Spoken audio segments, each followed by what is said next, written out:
onlinechesslessons.net. In this video, I'm going to analyze a game between Grandmaster Kasparov and Grandmaster Andersson, and this is, in my opinion, one of the best games ever played by Kasparov. So let's start. Kasparov starts with d4, and Andersson plays knight to f6, c4, e6.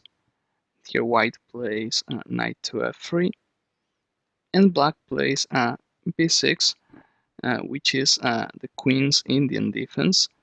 And well, he can also try playing here bishop b4 check, which is the Bogo Indian. Black can also play d5, which is playing like the queen's gambit. The queen's Indian, it's quite solid opening, so makes sense. And here, as you know, c3 is the most popular move in this position, mainly because white wants to fight for the long diagonal. But in this game, Kasparov plays a3, which is another main line, especially here. What white wants to do with a3, he wants to play knight c3 to support the center. But the thing is, black cannot play bishop b4, and by doing this, by playing a3, white will play knight c3, and by stopping this pin, which is typical like in the Nimzo Indian defense, black cannot destroy our pawn structure.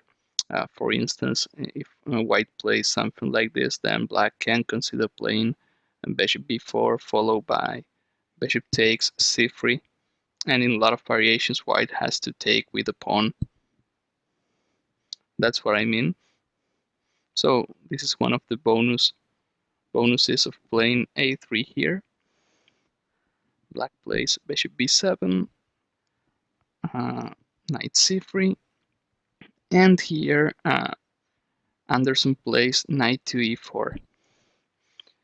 Yeah, I think before this game was played, this was considered like a playable line for black, but as Kasparov shows in this game, it's not a great line because black is moving the same piece twice in the opening, so doesn't make any sense. I mean, after knight takes, bishop takes, black is trading off some pieces, and that should be helping black if he wants to equalize. But after knight d2, white will gain a lot of space in the center, and now this pin is not possible. So I mean, white is probably playing e4, for instance. If bishop b7, then after e4, white has a powerful center. But Andersson plays bishop to c6, well, which is interesting as well. And here Kasparov plays c3. Now this bishop is no longer in the long diagonal. White wants to play bishop c2, and then we take control of the long diagonal. If white plays e4, I guess black can consider playing this, although I still like white's position. I guess this center is quite strong. Maybe Kasparov wanted to, again, finish development first, and if we don't play e4, if we leave the pawn on e2, then we'll have a powerful bishop on this diagonal. I mean, this diagonal is going to be open. So that is why I guess c3 is great too. Black plays knight to c6, attacking the pawn on d4. And white plays e3. Makes a lot of sense. And black plays a6. Well, at first sight looks like a nonsense move, but as you'll see, black wants to play b5, and he'll get some counterplay at queenside. And yeah, he's gonna be sacrificing a pawn, but as you'll see here, white plays b4 to win some space at queenside too. If we play something like bishop here, then he can try playing b5, or in some variations, yeah, I don't think right here bishop d3 is possible because we have queen b3, but I guess he can try b5. If we play b4 first, we win space at queenside, and then we can finish our development later. And black plays b5. White takes, black takes, and here, yeah, it's interesting to say that bishop takes b5. It is not possible because black then plays knight takes b4. And he has strong compensation. And yeah, we cannot take the knight because the rook on a1 is falling. So here after a takes b5, white plays bishop to b2. And now the pawn on b5, it's going to be weak. So that is why black plays knight to a7. See so far, and as you know, Andersson is a very positional player. Looks like if we play quietly as white, he's gonna play c6 probably to defend b5, and then he's gonna move the knight, and he'll try to put this knight on c4. And yeah, from the positional point of view, this looks like a strong plan for black. And here it's good to see how strong Kasparov plays, because he's playing very active, not allowing any counterplay by black. And as we see, this plan requires a lot of tempos for black. So if we play strong as white here, we can get an advantage. White plays h4. He plays h4 instead of playing bishop c2. This is a move that a lot of players, including myself, I would play this too maybe. But now I see, I guess I'm helping black with his idea. And if we play h4, then we are creating threats, and black has to defend first. He cannot think about doing this beautiful plan. He has to defend first. So this is the difference, right? And here black plays h6. Maybe playing h5 was a bit better, because then white cannot win a lot of space at kingside, but it's also true that if black plays h5 in this position, he's creating a lot of weaknesses at kingside. So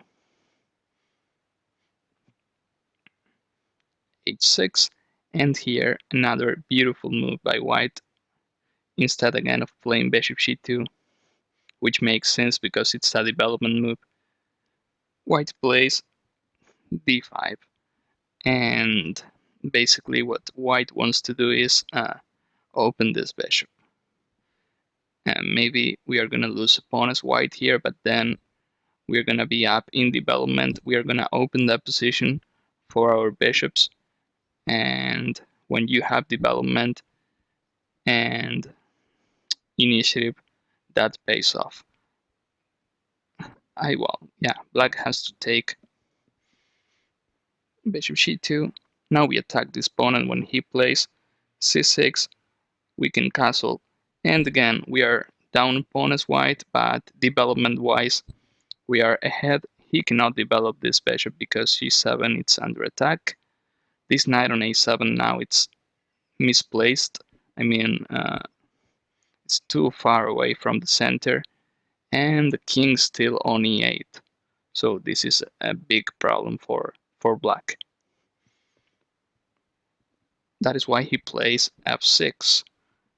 Makes sense because he's trying to play against our bishop on b2. Now that bishop is limited, and white plays rook to e1. Very simple move, but we are preparing e4, and then we are opening the position. Makes sense because black's king is still in the center. And here, after rook to e1, Black plays bishop e7, which looks like the most natural move because black threats to castle here, and then the king is in safety, and he's also blockading the e file. If he tries to bring the knight first, then after a move like e4, he's in trouble. After pawn takes, we can consider, for instance, knight takes, and we have a lot of threats such as knight takes f6, knight d6, and here there's probably a move I'm missing here, but I like something like queen c4, attacking the bishop and preparing rook a1. Here we can see that black's lack of development, it's clear. And well, I would also consider knight d6. I know I'm trading some pieces, but after this, I see that it's hard for black to castle, and I think we still have a lot of attack as white. Although now I look at this, maybe with king f7 he can still survive. Uh, we should check this with the computer, but I feel like, well, maybe queen c4 it's better. Attacking this one and preparing rook a1. Yeah, this is too much pressure for black. And of course, if he gives this bishop, yeah, it's gonna be terrible, right? Not to mention we have queen takes maybe, but once this bishop is gone, he's losing for sure. Light squares are very weak. So bishop e7 here looks like a better defense for black. And as white, we should play.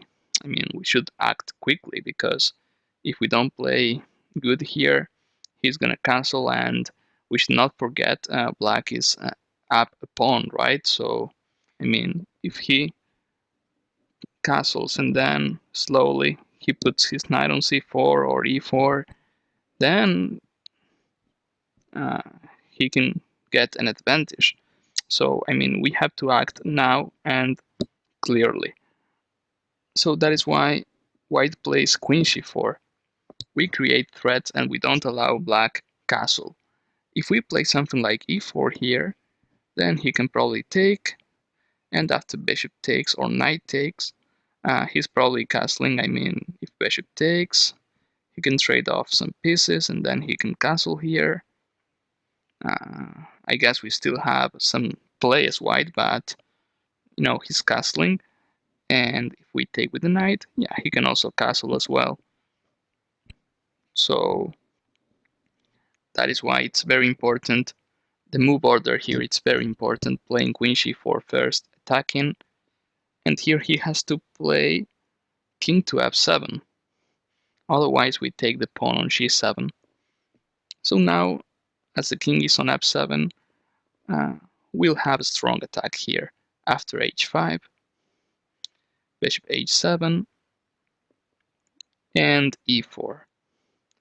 Now it's a great idea to open up that position because the king on f7 will never be that safe. D takes e4, and here a very important move, bishop takes e4. By playing this, we make sure this bishop on h7, which is the best defender right now, it's black's best bishop. We trade this bishop off, and we can enter that position via light squares.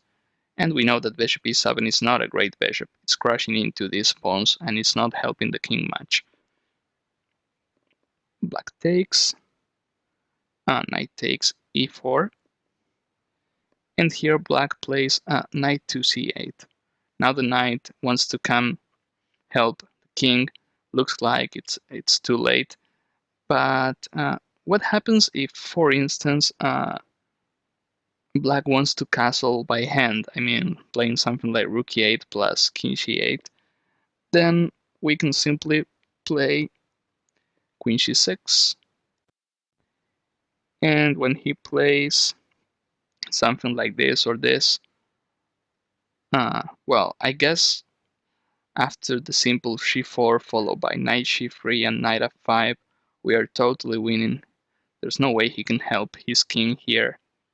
And looks like, yeah, we played this knight c3 and knight f5 without any opposition. So I feel knight c8 it's the best try.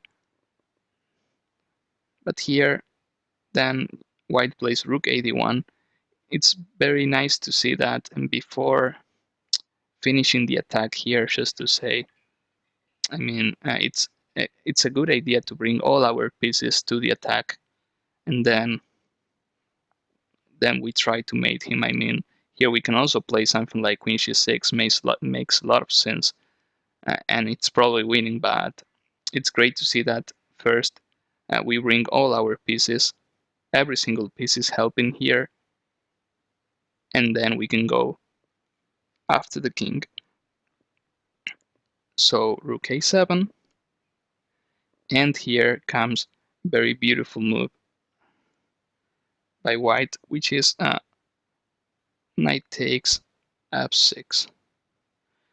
Very nice move, destroying the king defenses. If he takes with the bishop now, we'll have this move, and after king here, I guess with the simple bishop takes. Here he has to take with the pawn. If he takes with the queen, we have mate on e8. So here, after the simple rook e6, we see that again the king is too lonely here. He cannot defend his position. So he has to take with the pawn. And when he takes with the pawn, we play queen c6 check, king to f8, and here bishop c1. We are down a piece right now, but we're gonna take here, and again this king is too lonely. d5, and here, as we said when we played rook 81, here we can also play bishop takes, and we are probably winning, but Kasparov prefers rook d4, and he's probably right if he plays this, bringing another piece to the attack. Knight to d6, the knight wants to come help defense. Rook g4, now we threat queen g7, and we always have the same threat, which was bishop takes h6, knight to f7, and here looks like black is defending everything, right? He's defending the rook on h8 and the pawn on h6. If queen g7, then he'll just play king e8, but Kasparov here, he plays bishop h6, and here we see that this is very nice move. I mean, if rook takes, then we just mate him, and if he plays this one, we'll just play queen c7, and then we take the rook and the knight on h6 afterwards. So here, after bishop takes h6, black plays king to e8, and after bishop c7, black resigns. Very nice game. It's very instructive because we see how to play with development, right? And when we had such a big advantage, when we had options like queen c6 and go after the king there, we saw how Kasparov first played rook d1, rook d4. It's always great to have all your pieces helping in the attack, and then you go after the target, which is the king. So I hope you enjoyed this game, and I'll see you in future videos.